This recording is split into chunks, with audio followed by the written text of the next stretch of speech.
downtown Decatur, it's the Faber Files. Hello, I'm your host, Bill Faber. Because democracy demands debate, we present this program of public issues and interests. Nowhere else on local broadcast TV do you see extended conversations or lectures about issues and personalities about our community. This evening's program, we have a presentation from the Illinois Raptor Center.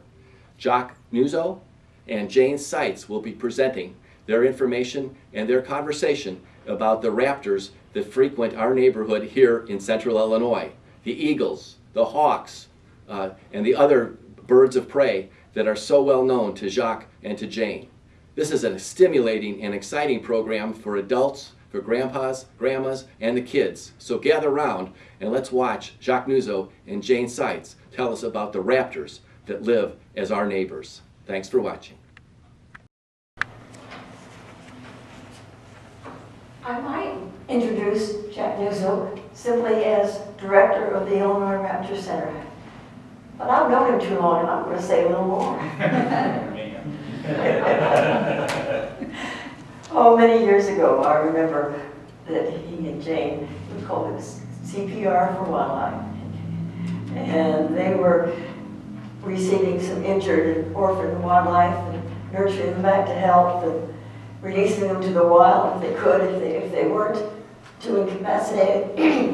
And if they could not fend for themselves, why, what did they do? They trained them and used them in education.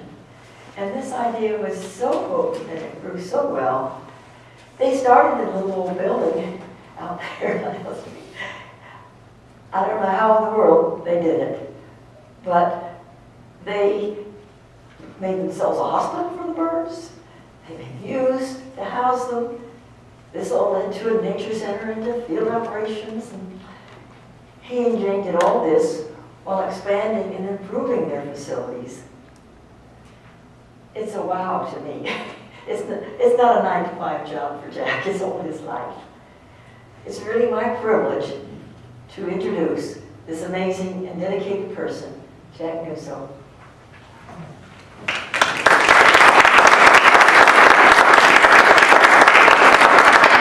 You almost made Jane cry. I've never seen her cry. I'm going to turn off my mic and you better turn yours on, if I can find it.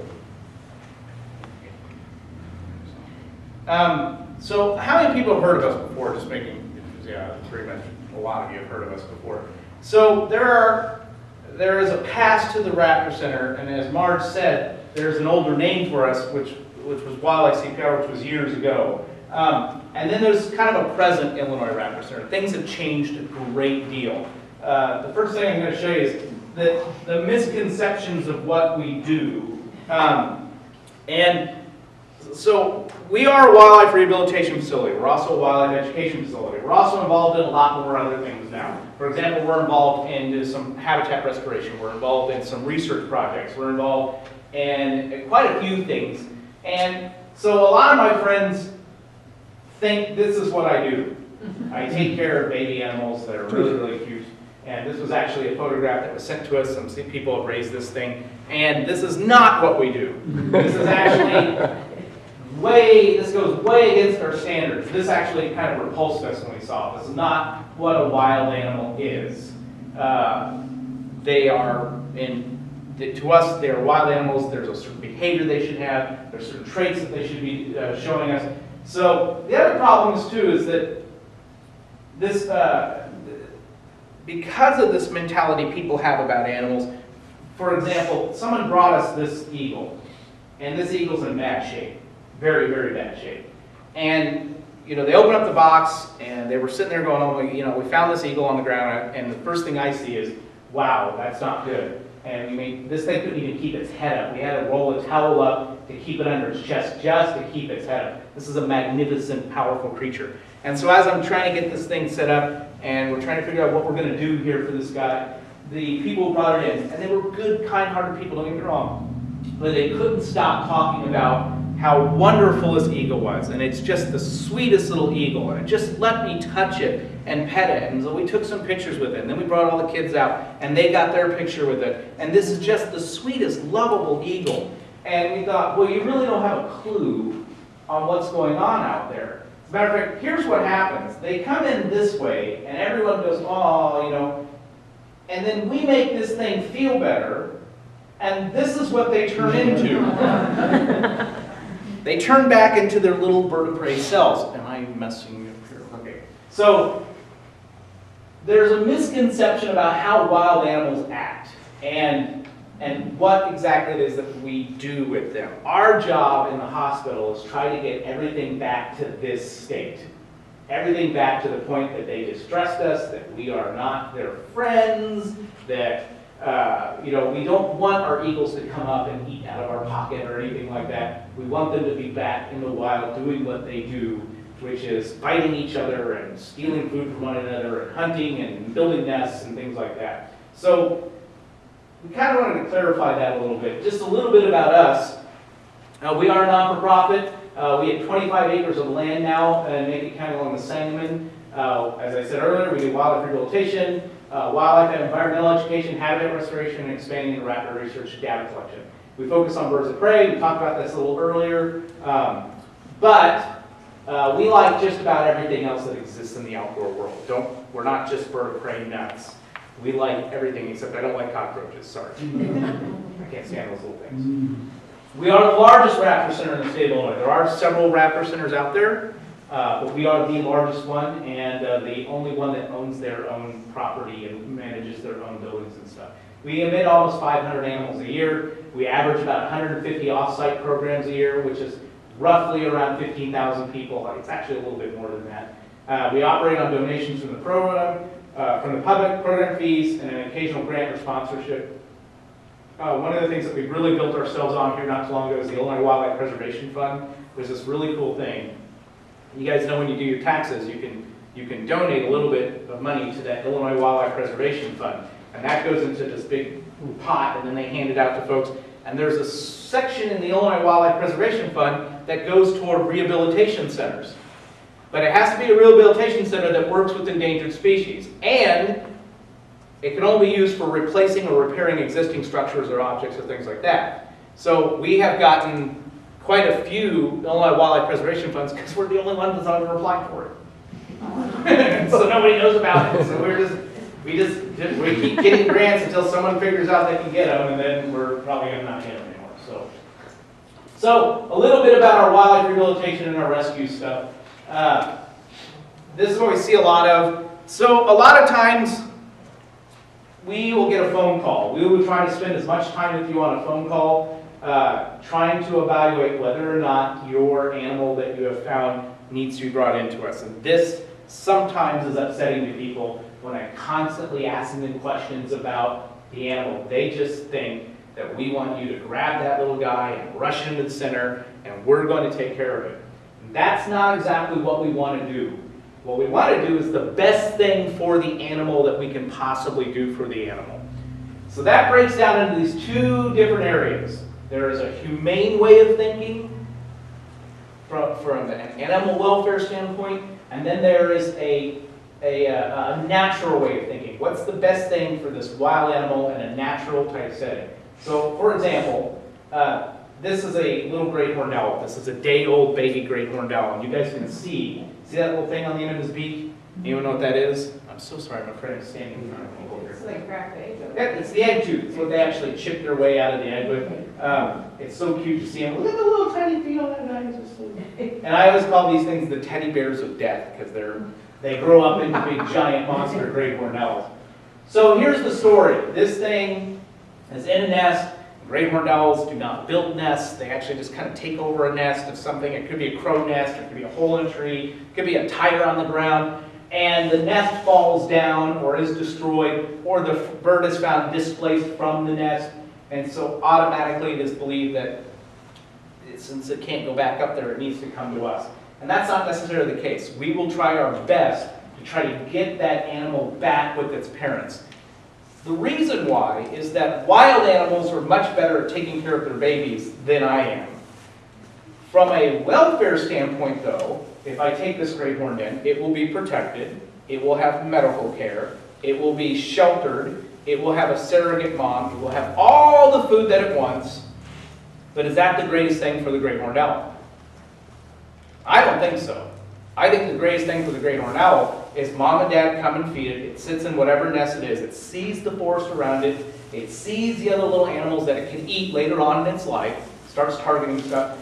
It takes whatever nature can throw at it, and it survives through that. So we can give them a helping hand. So one of the things that we do is we can get birds back in the nest. So you can see here's 2 great horned owls that their tree that they nested and fell down. We built them a new nest out of a wicker basket, stuck it up in a tree. We do this quite a bit, and it works extremely well. The program in our facility is called NestView. Get it? Nest. I love that name. I made that name up. The NestView program. I am a recreational tree climber. I've been climbing trees for years. Someone came up to me and said, my son remembers you from camp, you used to climb trees. And that's all I've ever really done. I love climbing trees. I have a passion for climbing trees. You will notice that I don't use what most people imagine climbing trees with spikes or the leather belt and the spiking up. I don't climb trees with spikes because that actually damages trees. The system we use is a system that actually is protecting the tree. So in a very short explanation is you have to launch a lighter line up into a target branch. You've got to really know what branches can hold you and what can't, and then you pull a rope up using the lighter line, you pull a heavier line up and over, plus you pull a little device that actually protects the limb. So you don't chafe or rub the bark off that limb. It's called a cavity saver. And then you secure your line, and then there are several ways of going up. This is what we call an SRT system, which is a system of ascenders, and you just kind of inchworm your way up. And then if you have to come back down, you just kind of release some stuff and you come back down slowly. You wear a helmet just to keep stuff from knocking you in the head or stuff falling on you, but it's also there to keep the mama birds from knocking me in the head too. So one of my favorite NestView stories is this one. I'm going to do this quick. These are baby Cooper's hawks. My friend works for McHenry County Conservation District. She knows I do this. She knows I love doing this, so she talked me into going up to McHenry County because 3 baby Cooper's hawks fell from a nest in a big windstorm. The tree kind of twisted and just destroyed the nest. And she talked me into driving 4 hours up there. So I drove up there, spent the night with her and her husband at her house. The next morning we go to her facility, and I said, boy, those Cooper's hawks are big. And she said, yep. And then someone that works in the facility in the back said, yeah, they've gained like 90 grams in the last 2 days. And I said, how many days have you had these? And they said, 4. And I said, you've had these babies for 4 days out of the nest. See, normally we put them up the same day. I said, this isn't going to work. The mom and dad are gone. This is just not going to work. And I was a little upset that I said, why did you tell me that? She said, because you wouldn't come. So we went up there anyway. We set a nest in place. And while we were up there, we had our iPhones playing a Cooper's hawk call on the ground. They didn't tell me that part because I'm up in the tree and I hear the coops. And they were like, it's us. We're just playing. And I was like, oh man, you scared me. And so they did it again, and I was like, you guys, you got to tell me when you're doing that, because this is scary up here. And they said, okay. And then I put the chicks in, and I heard, pick, pick, pick, pick, pick, pick, and I looked at him, and I was like, guy, and when your ground crew's doing this, I was like, what? And while I was up there, that's the female, 4 days later, flying up, that far away from me. This is one of the cutest little birds ever. So when I see this, and I'm looking at feathers, okay, yes, we got waterproofing, and definitely feathers on this is telling me that it can fly. This is definitely looks like a flighted bird to me. Insulation, what else? It's colorful. It's colorful. Camouflage. So that kind of both works out. This looks more like camouflage to me, but it's a colorful camouflage. Don't get upset. It's fine. It's bright. But some birds are brightly colored. Some birds are extremely colorful to draw mates in or just to announce to the world, look, I'm a gorgeous bird, haha. But I like the camouflage aspect of it, especially with this particular type of bird. This is a hawk. I'll explain what hawk it is in a second. But if you look at this hawk, one of the neat things about this hawk is that, as with most predatory species, it is counter-shaded. And that means the back of the hawk is darker than the bottom of the hawk. So the belly of the hawk is lighter than the back. Most predatory species are counter-shaded. Think about it. How many people have ever seen a wolf? Dark on top, light on sharks. Dark on top, light on dolphins. Dark on sharks. So counter-shading is something that's found. It's a camouflage. It's a natural form of camouflage for predatory creatures. So this is camouflage. So camouflage, or sometimes for breeding purposes, the coloration of feathers are there for that. For flight, insulation, waterproofing, feathers actually serve a lot of different roles for birds. So we pull out this little hawk. And one of the reasons why I love birds so much is the fact that they are so diverse. I've helped with banding birds for years, and you can put a net up. We could come out here someday and put a net up through the trees, and in 20 minutes we can get maybe 16, 17 different species of birds just found in this area. To me, that's kind of crazy, just all the different types of birds that we have.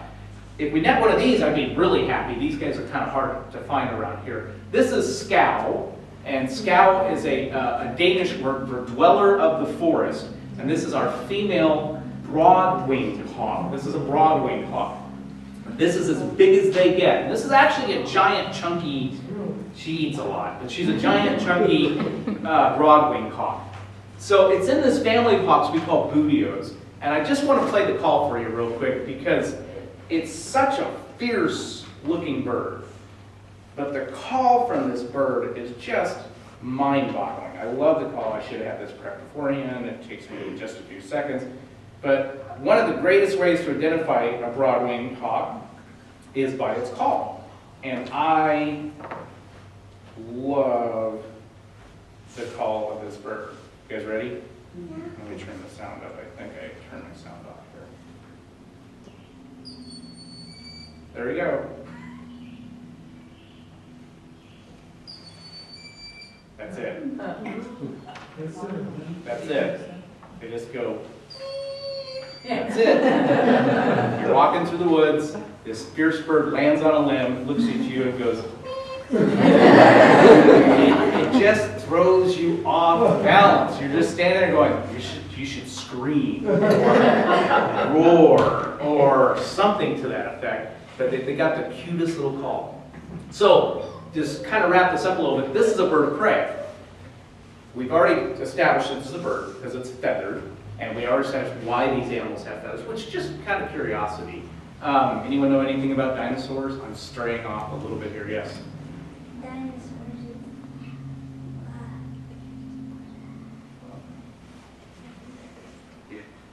Dinosaurs are up top. Yep. It came before the birds. But did they have feathers? No, didn't. One of the cool things that we get going. Velociraptors had feathers. Velociraptors we now know had feathers. T-Rexes, when they were hatched out eggs, had feathers on them. They recovered it down. And one of the really cool ways we could tell that through the science of birds is that we know that the primary feathers on the wing, where they attach to the bone on the wing, there's a little bump. It's called a quill bump. So if you ever find a bird that's missing wing feathers, you know that those feathers were actually pulled from the bone. It's very painful. The tail feathers are not attached to the bone. So tail feathers pull, I'm sure it smarts a little bit, but it's not causing any damage. But we know that if we take this hawk's wing and we break it down all the way to the bone, wherever that primary attaches to the bone, there's a little bump, the quill bump. And one of the things, I went back and started looking at some of the fossilized dinosaur stuff, and on the velociraptors alone, they found on those little arms of theirs, there are quill bumps. We know that velociraptors had some sort of feather coming off their arms in some way, shape, or form. So we know dinosaurs were feathered too, which is kind of neat because there may be a link between them. So this is a bird, it's got feathers, it's camouflage. So what makes this thing, though, a bird of prey? What's so special about this bird? Now, this is what I love, because I don't really have to talk much. Yes? Well, what makes a raptor a raptor? What makes this thing so special? Why not call this thing a woodpecker? I mean, I could have pulled this out and said it was a woodpecker. Now, most of you probably would have went, no. And I could have argued with you, this is a woodpecker, or you know what, here's a wood warbler, or here's a cardinal. And so what makes this thing so special? Yes, yes, okay. I thought you had your hand up, you were just exercising. It is a hawk. It is a hawk. But what makes it a hawk? Because it, okay, Yeah. it has talons like Ah. sharp talons, its head is pointed, and its eyes are pointing straight. Yes. Its beak is pointing. So what makes this a hawk is its equipment. I'm a birder. Marge is a birder. I know several, all kinds of, there's birders in this room. And one of my birders are people that have this obsession with going out and watching birds. We're nuts. That's all there is to it. We're just crazy people. We love watching birds. We love identifying birds. We love trying to see what kind of birds are in our area. Birds have struck us in our soul. And in some way, shape, or form, we just cannot get enough of birds. And it's a fun hobby because it gets you outside and you don't need that much equipment. And my friends think I'm nuts. They think I'm a crazy bird guy. And this is a true story. One day we're standing on this hill and this bird flies through the valley. And I turn around and look and I see it going into the woods. And I got excited and I said, oh, that's an American bittern. It's a bittern, an American bittern, which is a state endangered species, a heron type bird. And my friend looked in the woods and looked at me and looked back out there and he said, you bird people make stuff up. I said, what do you mean by that? He said, dude, you saw the bird for 2 seconds and you identified it. And now my friends challenge me. We go downtown, like, what's that bird? And I don't even look anymore. I'm like, I got chimney swift. And they're like, oh, how do you know this stuff? And there's actually a couple little secrets that we learned. We memorize things. One of the things that I have memorized about birds is their equipment. Equipment tells us a lot about a bird. This is not a woodpecker, because it doesn't have woodpecker equipment. It doesn't have the beak of a woodpecker. It doesn't have the feet of a woodpecker. It doesn't have the body shape of a woodpecker. We wouldn't see this bird clinging to the side of a tree, drilling a hole in it with that type of beak. It has the equipment of a bird of prey, which is pretty simple. They have hooked beaks. They have taloned feet. Those two things pretty much make it a bird of prey. They come in all kinds of sizes. This is not huge. This is not small either, but for a bird of prey, this isn't the greatest, giantest bird of prey there is. I mean, eagles are almost 3 times, 4 times as big as this. But I know it's a bird of prey just because of the equipment that it has. It's pretty simple. So, hawks and falcons, owls and eagles, kites, harriers, ospreys, caracaras, secretary birds, vultures, all of those birds are considered raptorial species. My last question, why this? Why, and all the stuff that Jane and I could do, which by the way, this is Jane Sykes, our executive director. She never talks, so she just stands up for. I can't do birds on my fist. You know why? Because you see me moving my hands around. Yep. Because my mom and dad are deaf, and my whole life I've talked with my hands, and I can't stop talking with my hands. So, why this? Why not the Illinois Woodpecker Center? Or why not the Illinois Crow Center? Or why not the Illinois Blue Jay Center? Why this particular family of birds? Why would we focus on this species? Go. Because, like the other peregrine falcon, it has a curved beak, straight eyes, and talons, and all the other types you said, they all look alike, so in a way. So that's why you obviously made them a raptor, so that's why you always keep your eyes on them. It's not a bad idea. It's not bad. I like it. It's not exactly why we do this, though. We actually have a really scientific reason why we just do birds of prey. And we work with other stuff, but we focus on these birds. Why are these birds important to us in the environment? This is a hard one. This is one I usually have to explain, yes. Is it because some of them are endangered? And that is one of the reasons why we are very concerned about endangered species. Believe it or not, we don't have a lot of raptors that are endangered anymore. A lot of them are off the endangered species list. Bald eagles are off the list. Peregrine falcons are off the list. We've got some other ones though, like barn owls and short ears and harriers and stuff like that. So that's one of the reasons, because we're very concerned. That, which brings me back to my original question. So why would we be concerned about endangered raptors? This is where, yeah. Well, without raptors, the whole cycle, there'll be a whole group of and the chain would be destroyed. So we would be overrun perhaps with mice and little tiny, smaller, the things they eat. That is the second part to the reason why we do this. Not bad, yes. I think because the health of the raptor species, the type of bird, gives a very good picture into the health of everything that comes below them and above them. So they're kind of a microcosm as to what the health of our ecosystem is. I wish I had a prize, I'd give it to you. So you're the only person that are kind of figured that out. So you've all seen this, you just don't realize it. How many people watch Animal Planet? Okay, or History Channel. How many people have ever seen a program on killer whales? Big giant program, killer whale swims, or tigers, Siberian tigers, or polar bears, or snowy owls. How many people have ever seen the 1-hour documentary on the Discovery Channel on the velvet ant? Or the silver salamander? Or my favorite, the American toad? You don't see a lot of the education and not that there isn't stuff going for the research and stuff like that, but a lot of the focus is on predatory species. And the reason why we focus on predatory species is because they tell us how healthy ecosystems are.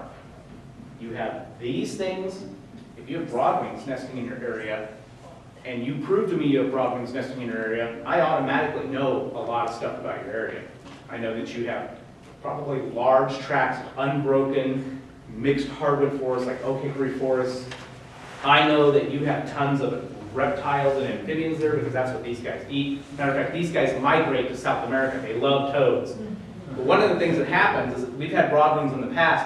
Toads sometimes take a U-turn into the cage with the broadwing, like, oh, this is a nice dry place, and then that's the wrong place to go. And you go out there, and you're like, oh, and you find a toad. This is a little gross, but you'll find a toad that's eaten, but it's turned inside out, so the toad skin's just laying there. And I thought, well, that's bizarre.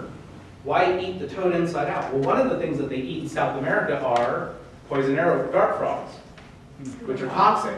So they figure out how to eat them and eat them from the inside out so they don't need the toxins. And they also do it to mice. Every once in a while, Scout just hands us a mouse skin and goes, look, you gotta turn this thing inside out. And so I can tell you that there's reptiles and amphibians. I can tell you what kind of trees you probably have. I can tell you all about the area that you're in if you had nesting broadwings there, because so many other things have to be in place for this thing to exist, period. So their populations tell us a lot about how healthy ecosystems are. When we see drops and those predatory species, that's when we know there are problems. And that's why we tend to focus on, that's why you see all that focus on TV and research always goes to the big giant predatory birds. Not that there aren't people not doing the little things. I know someone that works with these little things that look like snot in caves. And she's a little strange, but that's okay.